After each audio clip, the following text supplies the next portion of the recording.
Pire encore, a été passé sous silence le meurtre d'une jeune collègue de 32 ans, poignardée à mort par un patient. Vous avez refusé, Monsieur le Président, notre demande de rendre hommage avec une minute de silence à cette infirmière tuée dans l'exercice de ses fonctions. Je n'aurai donc pas de questions au gouvernement et propose avec mon groupe, pour le temps restant de mon intervention, d'observer une minute de silence en hommage à cette soignante. Madame Fiat, vous avez la parole, pardon.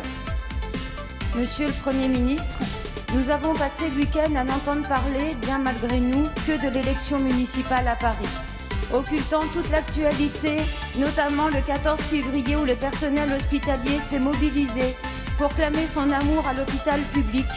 Pire encore, a été passé sous silence le meurtre d'une jeune collègue de 32 ans, poignardée à mort par un patient.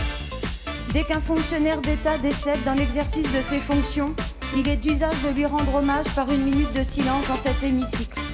Grande surprise ce matin, pour ne pas dire stupéfaction, à la conférence des présidents.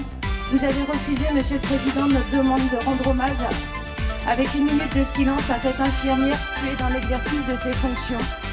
Je n'aurai donc pas de questions au gouvernement et propose avec mon groupe, pour le temps restant de mon intervention, d'observer une minute de silence en hommage à cette soignante.